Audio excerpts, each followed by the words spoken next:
exiting through the west exit like the band, saying the door was for the band only. The cameraman managed to escape and recorded from outside as the entire building was up in flames. The band manager who set off the pyrotechnics was sentenced to 15 years, but only served 2. The nightclub owners say they did not give permission for the band to use pyrotechnics, but the band said otherwise. Number 5, Ricky Rodriguez. These fuckers are abused, they're beat on, abused for fucking everything. I only want it for one purpose, and that is taking out the scum, taking out the fucking trash. The Children of God is a religious group, often labeled as a cult. Ricky Rodriguez was the adopted son of David Berg, the leader of the group. Throughout his childhood, Ricky was routinely abused, and this led to a deep resentment to both his mother and adopted father. When he reached adulthood, he often spoke out about his childhood, and because of this, the location of his parents were kept secret to him. Living in Tucson, Arizona at the time, he arranged a meeting between him and a former associate of his mother, Angela Smith, who was his nanny and involved in his abuse. The night before, he recorded a video of himself discussing his plans of revenge. He called himself a vigilante, avenging the children who had been subjected to horrible childhoods at the hands of David Berg. There's this need that I have, he said. It's not a want, it's a need for revenge. It's a need for justice, because I can't go on like this. In his apartment, he took the life of his former nanny. He then drove to Blythe, California, before taking his own life on a deserted road. A few days later, a friend of Ricky received this tape in the mail. His mother is still a leader of the group and has not been charged for any of Ricky's abuse. Number 4, Heaven's Gate. We have no fear. We're proud and looking forward to what's ahead, and we believe all our classmates feel the same way.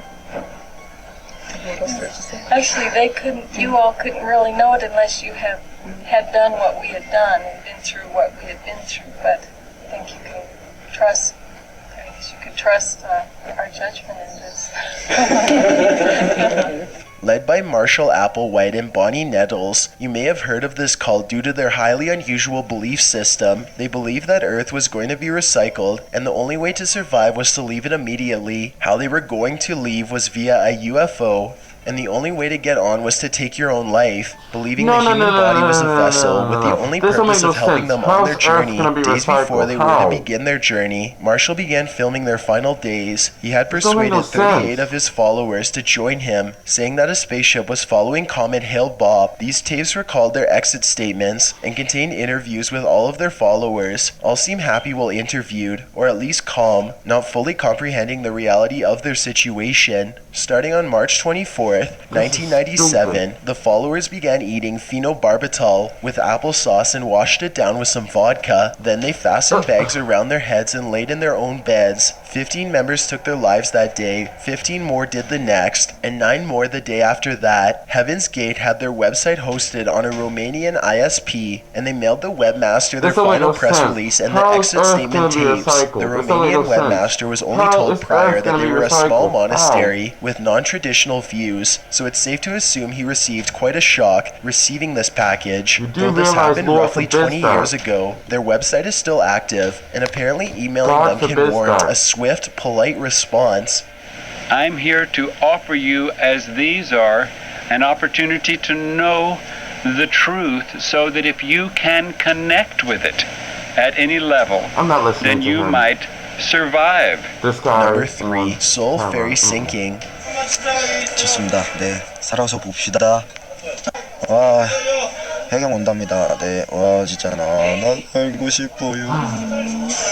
살고 싶어요.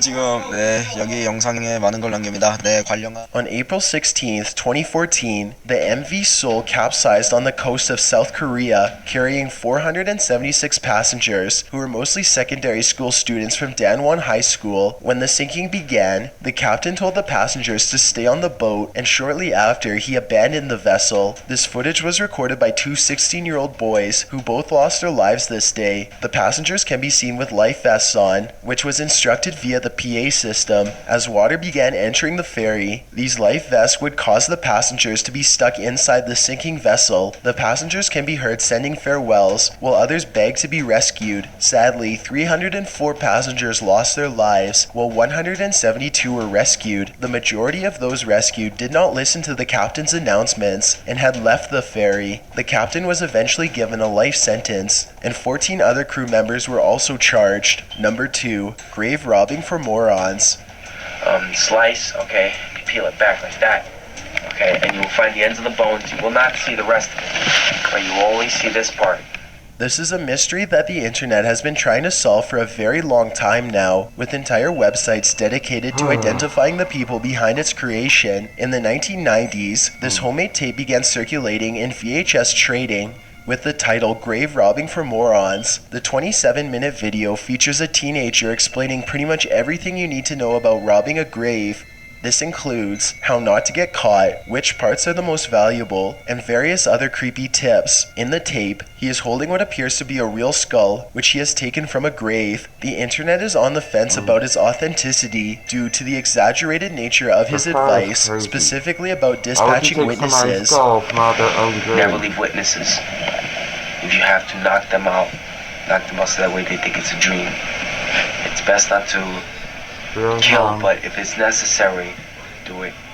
With others saying the skull he is holding looks too real for the video to be fake, but possibly he doesn't know completely what he's talking about. The video ends with him saying, "If you're watching this video, then you'll know who it was," before throwing up a hang loose sign. How this footage was found in the first place still remains a mystery, and it seems like it's not going to be solved anytime soon. Before we get to number 1, my name is Chills, and I hope you're enjoying the video so far. If you've ever been curious as to what I look like in real life, then follow me on Instagram at DylanIsChillinYT with underscores instead of spaces. I also have a Twitter at YT_chills where I post. Okay.